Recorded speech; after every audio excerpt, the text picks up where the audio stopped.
कि कन्हैया ने पूछ लिया कि ये मैया इतने पकवान क्यों बन रहे हैं, और इतने पकवान बनाने का कारण बताया कि हर साल इंद्र की पूजा होती है और इंद्र महाराज प्रसन्न होते हैं, फिर जल की वर्षा करते हैं और उसी जल से पत्र पुष्प फूल अन्न उत्पन्न होते हैं, गायों के लिए चारा उत्पन्न होता है। भगवान श्री कृष्ण ने कहा कि मैया नंद बाबा जल की वर्षा करना इंद्र का कार्य है, इंद्र को देवताओं ने उसीलिए नियुक्त किया है। आप उसकी पूजा करेंगे तो भी वो वर्षा करेंगे और नहीं करेंगे तो भी उन्हें वर्षा करनी पड़ेगी। अच्छा, भगवान कृष्ण चाहते हैं कि अब तक सब लोग मुझे ग्वाला ही मानते हैं, नंद बाबा का छोरा, नंद रानी का छोरा मानते हैं। अगर मैं किसी से कहूँ मैं भगवान हूँ, मैं सत्यनारायण हूँ, कुछ लोगों से कहकर देखा मैंने, किसी ने यकीन नहीं किया कि मैं सत्यनारायण भगवान हूँ। मेरे बाबा ने भी नहीं माना कि मैं भगवान हूँ, मैया ने भी नहीं माना, उखल से बांध दिया। किसी ने नहीं माना कि मैं भगवान हूँ, तो मैं कहूंगा तो कोई मानेंगे नहीं। इससे अच्छा कि ये मुझसे इतना प्रेम करते हैं और मेरे प्रति इनकी भक्ति इतनी है कि इनको साक्षात मेरे विराट स्वरूप का गिरिराज के रूप में दर्शन होना चाहिए। और इसीलिए उन्होंने गिरिराज की पूजा की बात सुझाई और तब बाबा ये कहकर मान गए कि कुछ गड़बड़ होगा तो कन्हैया तुम्हें सुलझाना।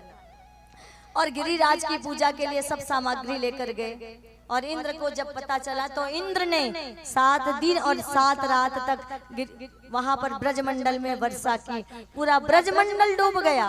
अच्छा, एक बार की बात है, अगस्त मुनि को सीता जी राम जी ने आमंत्रित किया भोजन के लिए। पहले लगा सीता मैया ने इतना ही आटा गूंदा, कुछ 2-4 रोटियां खाएंगे बाबा, पर 2-4 दिन हो गए खाते खाते। 2-4 रोटी का सोचा था, सीता मैया ने 2-4 दिन हो गए।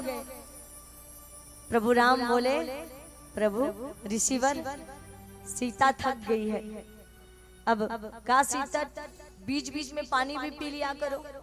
कहा बीच आए तब पानी पीऊं, अभी तो बीच आया ही नहीं है। बोले 4 दिन निकल गया भोजन करते, अभी तक बीच नहीं आया। तो प्रभु बस कीजिए।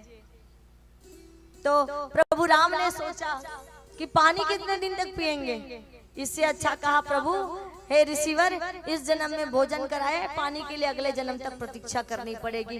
7 दिन जब जल की वर्षा की इंद्र ने और जब ब्रजमंडल जलमग्न हो गया, सारे भक्त भगवान कृष्ण के चरणों में आकर कहने लगे कन्हैया ये तेरा ही आइडिया था कि गिरिराज की पूजा कर, देखो अब इंद्र रुष्ट हो गए, अब कहाँ जाएंगे कहाँ रहेंगे, पूरा ब्रज तो डूब गया।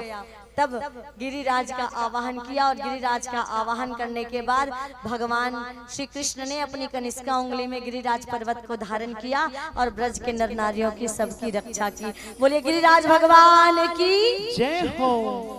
और तब अगस्त मुनि को याद किया है, मुनि जी आइए, पिछले जन्म का पानी उधार था।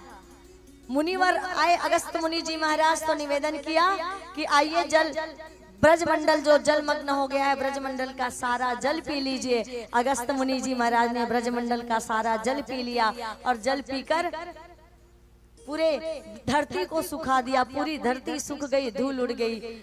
और तब नर नारियों ने गिरिराज की पूजा की और गिरिराज साक्षात प्रकट हुए और 7 दिन तक गिरिराज ने पर्वत उठाया था। भगवान को एक दिन में 8 प्रहर भोग लगता है, तो 7 दिन तक कुछ भोग नहीं लगा था भगवान को। यशोदा मैया 8 प्रहर खिलाती थी, 8 प्रहर भोग लगता था, तो 7 दिन तक कुछ खिलाया पिलाया नहीं था। तो 7 अट्ठे 56, एक गिरिराज भगवान को एक ही दिन में 7 दिन के भोजन का 56 भोग लगाया।